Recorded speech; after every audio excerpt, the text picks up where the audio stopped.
Hello! Magandang gabi po and welcome back. I'm your host, Jesus Sukgang, isa pong abang lingkod ninyo at magla-live na naman tayo dito sa Facebook. I hope excited kayo at excited din ako at sana nasa mabuting kayong kalagayan at masigla kayo. Salamat sa Diyos sa pagkakataong ito at tayo po ay nagkitang muli. Yes, sa pangalawang araw ng aking pag-live dito sa Facebook. Sana matuwa po kayo at ito po ang isang awit alay po sa inyo ni Brother Eli Soriano. I know my God and my God knows me.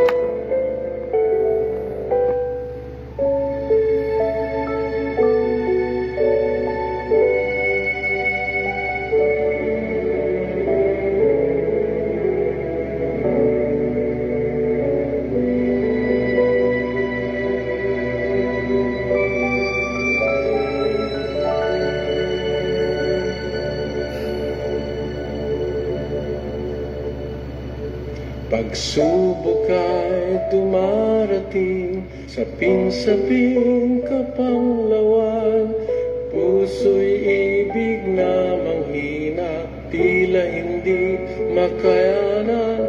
Araw-gabi ay balisa, diwa'y hindi mapalagay, nangangambang baka bukas sa Diyos Ama'y mapawalay. Subalit pag sumagi na sa pagod na kaisipan, bawat lata'y pagtitiis ni Jesus na minamahal. Buhay niyang ibinuwis doon sa krus na bayubay, kung ako rin ay magbabata pagsubok na dumaratal sa maliit na paraan. Sa hirap niya ay karamay, sa bawat pagpatak ng luha sa aking mata, dahil sa hirap at alumbaya dinadala-dala si Kristo Jesus. Sa gunit ako'y nagpapaalala, higit sa di naranas ko ang kanyang binata. Sa bawat pagpatak ng luha sa aking mata, dahil sa hirap at kalubayan, dinadala-dala si Kristo Jesus. Sa gunit ako'y nagpapaalala, higit sa di naranas ko ang kanyang binata.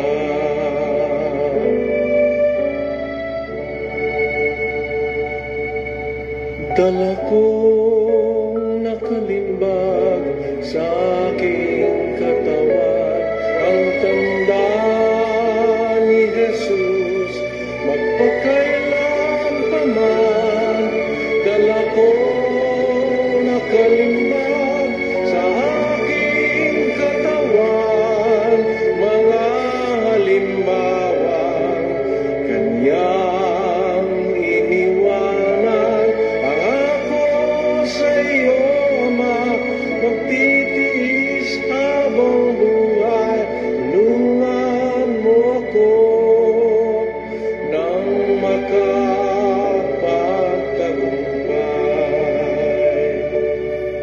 Dala kong nakalimbag sa aking katawan ang tanda ni Jesus, magpakailan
At yan po ang awit na hatid sa atin ni Bradley, at salamat po sa Diyos sa isang pagkakataon na tayo po ay magkitang muli sa pangalawang araw ng ating Facebook Live.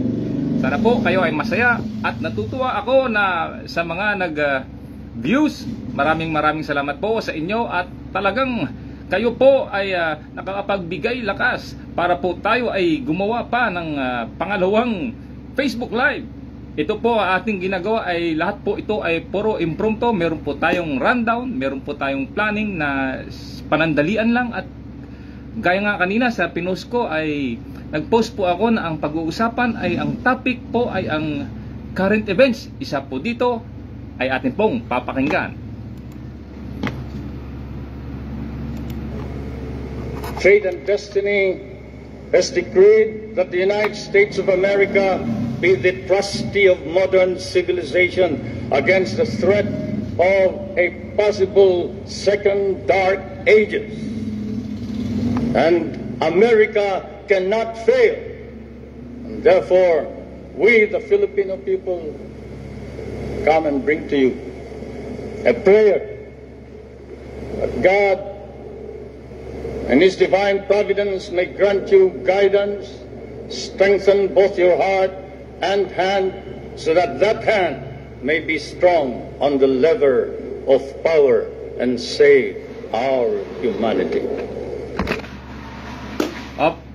Yan po ay isang kaganapan sa noong 1982 nung bumisita po yung ating late President, strongman, visionary, Ferdinand Edralin Marcos Sr. Yan po ay aking napanood ng makailang ulit na, at talagang hindi ko po maiwasang hindi ito maalala, at hindi ko pong pwedeng hindi ma-share sa inyo, dahil po ito ay may isang prophetic na bagay na kung saan po ay siya ngayong nangyayari sa ating panahon. Ito po ang kabuang message o speech ni President or late President Ferdinand Marcos sa Amerika. Ati pong tunghayan. Alliance with the Philippines. We seek to use this visit to further strengthen our ties with your country. Nancy and I are personally delighted that you're here, and we say welcome to the United States, welcome to our national home. Yan po ay ang dating presidente, late President Ronald Reagan. Yan po ang tumanggap at nagbigay parangal sa ating late President Ferdinand Marcos noong 1982 na kanyang bisita sa White House doon po sa Amerika.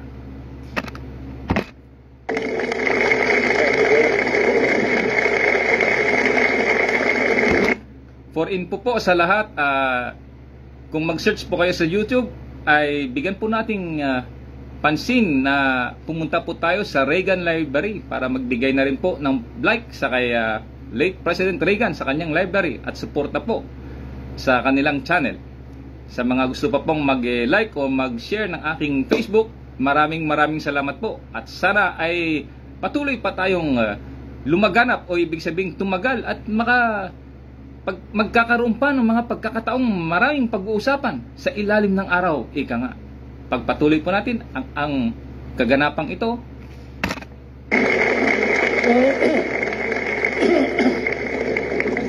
Thank you very much, President Reagan.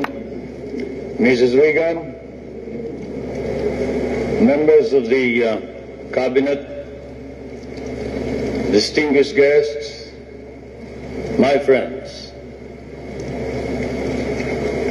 On behalf of the 50 million people of the Philippines, Mrs. Marcos and I express our gratitude for your warm welcome to Washington and to the United States of America.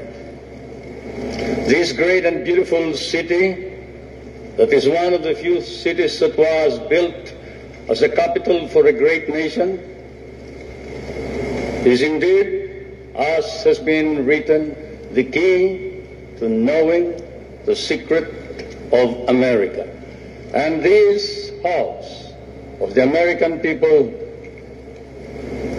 an American frontier that never vanishes, your beautiful city of its with its grand memorials, its monuments, its walks, is indeed a city that memorializes the great achievements of your people for the past 2 centuries. But more than that, it keeps offering to the enterprising and the talented, the courageous and the strong, the rewards of effort and of initiative. At the same time, as I stand here on American soil, I realize that I stand on what may be the center of the government of the United States of America, here where, as I have often stated, the future is being born. The future is being born depending upon the man who is in the White House.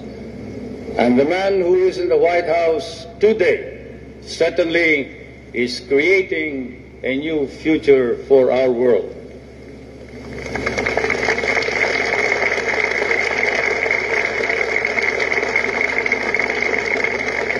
For Mr. President, I come from that part of the world wherein the poorest of the world's population live. I come from that part of the world that cherishes an image of America with its ideals, its dreams, its illusions. I come from the Philippines, a part of Asia, which has been molded along the principles of American democracy. We learn to love these ideals and principles, and we lost 1 million of our people fighting for them in the last war. We have always stood by these ideals. We shall continue to do so, whatever may be the cost, at the risk of our fortunes, our lives, but more important of all, our honor. We stand for the ideals of democracy that is our legacy from the United States of America.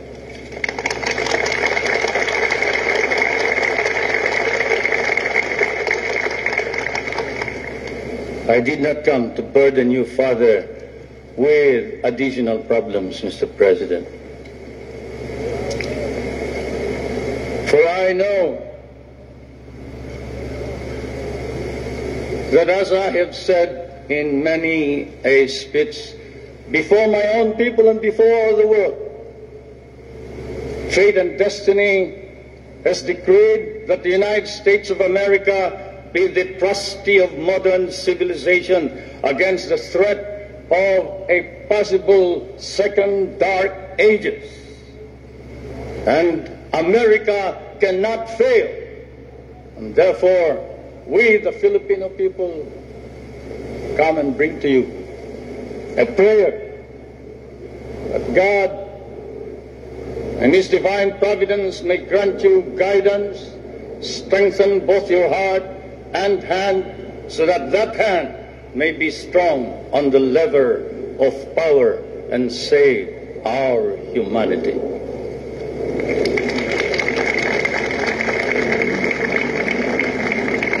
If America fails, then the world is lost.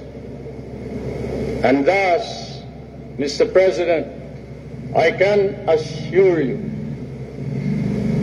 that throughout all of Asia, there is nothing but a reservoir of goodwill for you, the American people, and the United States of America. Once again, may I say thank you for your warm welcome and your hospitality, which I know we will never be able to reciprocate. Thank you.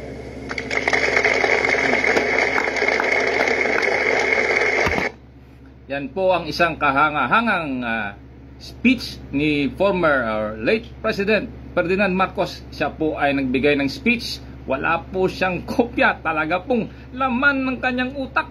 Ang tindi po. Very sharp and very clear. Mantakin mo sa ganyang edad niya. May iniinda pa siyang sakit. Talaga namang nakakahanga po.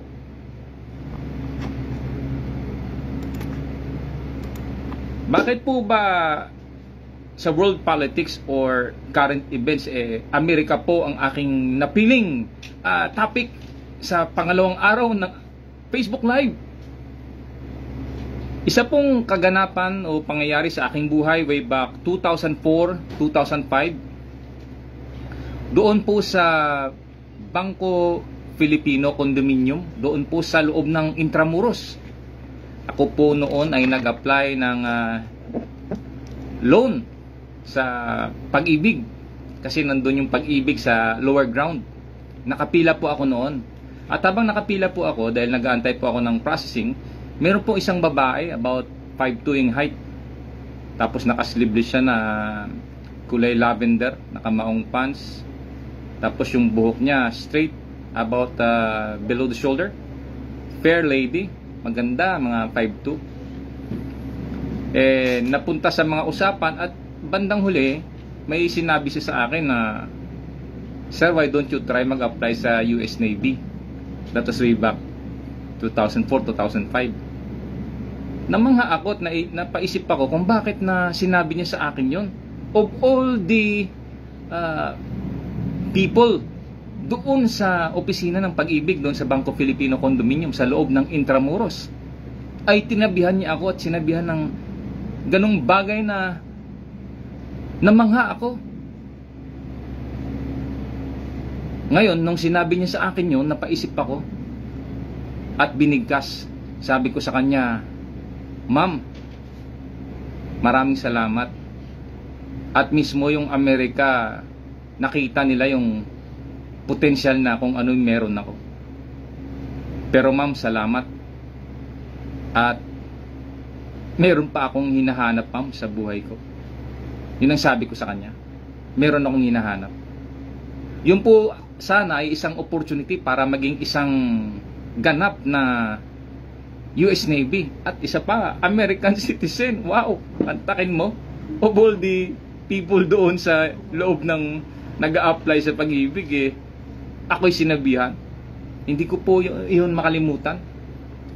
Nung panahon na yun hanggang sa ngayon. Kaya sa mga anti-America dyan, meron mang kamalian ng Amerika o anuman yung kasaysayan na naiwan sa atin. Nagkaroon pa tayo ng Filipino-American War. Doon po tayo sa isang bagay na constructive po. Gaya nga ng sinabi ni late President Ferdinand Marcos, tayo po ay nagbuwis ng 1 milyong Pilipino noong Second World War II para mapreserba ang kasarinlan, ang kalayaan. Sana po ay kung kayo man po ay may galit at hinanakit sa Amerika, sana po mag-isip-isip din tayo na meron po tayong dapat ipagpasalamat sa Amerika dahil na-liberate po nila ang Pilipinas noong World War II. Bagaman sila na nga yung may-ari, binigyan tayo ng karapatang makapag-sarili. Ngunit sa kalungkutan, paglipas ng maraming panahon, marami na po ang nangyari. I hope po ay kung may comment kayo or suggestion sa iba pang mga bagay na dapat natin pag-usapan tungkol doon sa speech o current events or what man na itakil natin ngayon, ay mag-post lang po kayo. Wag po kayong mahiyang mag-comment, mag-suggest, mag-comment, mag-like o mag-share. At maraming salamat po sa mga nag-view sa first day ng aking Facebook Live. At ngayon po sa second day ay maraming salamat din po. Talagang nakakatuwa at nakakalugod po. Talagang excited po ako. Kanina nag-iigib ako ng tubig. Sabi ko kailangan mag-igib ng tubig dahil wala pa kaming tubig dito. Crisis po. Buwan na po wala kaming tubig. Kaya kailangan talagang mag-igib ng tubig. So maraming salamat. But before that, meron po sana akong itakil sa inyo sa mga susunod pang pag-aaral natin o meeting. Ito po ang nais ko pong i-share sa inyo. Sa pag-aaral po ay ito pong ating subject na pangalawa bago doon after ng current events ay etymology. Etymology is the study of the origin and evolution of words, including their constituent units of sound and meaning. Sa mga pag-aaral po ng anumang klaseng pag-aaral, lalo na sa mga involvement ng mga salita, language, kailan po natin alamin ang etymology ng isang salita para makuha po natin ang ibang related na mga ugat. Yung ugat, katulad po niya ng tao. Pag may tao, kailangan may birth certificate. Yun po ang halos katumbas ng etymology para malaman natin kung saan nag-originate ang mga salita. Tulad nito, sa Greek word. Napili ko po yung etymology of the Bible. Ito po yung Greek root ng Bible. The Greek word biblion originally meant a small book or scroll, and the plural form of la Biblia or books. Meron po Latin adoption. The Latin word Biblia was adopted from the Greek and initially referred to holy books. English usage. The English word Bible ultimately comes from the Latin Biblia, and by the 13th century it was used to refer to the Christian scripture. Another meaning is the term emphasizes that the Bible is not a single book but a collection of writings considered sacred by Christians.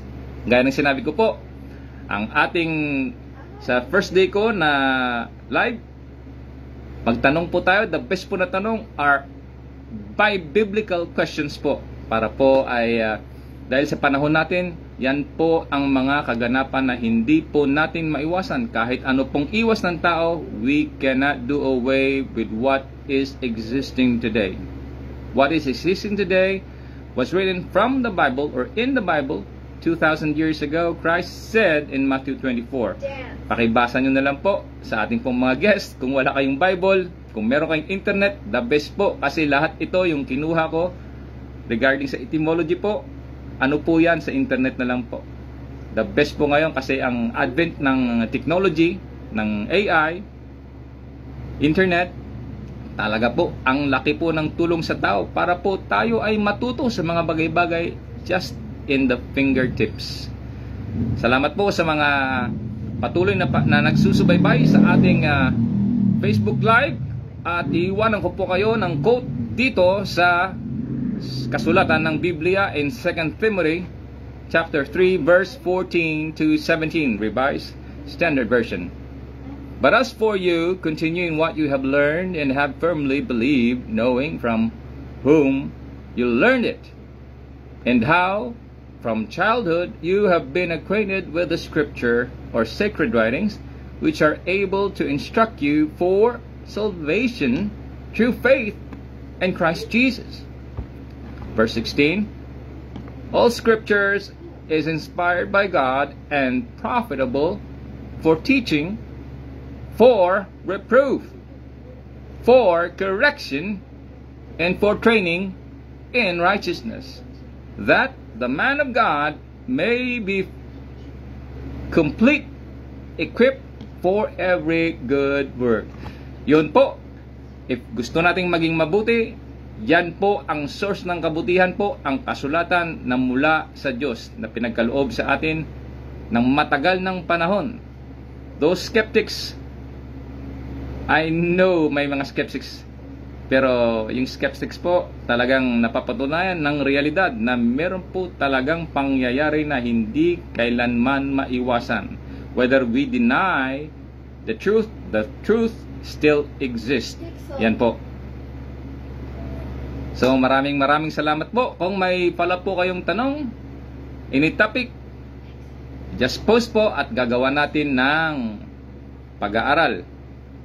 Sana po aga-agahan ninyo kung gusto nyong may ipopost po kayo na kailangang pag-aralan, para po ma-research din po natin. Yan po ang ating gagawin sa mga susunod pang live.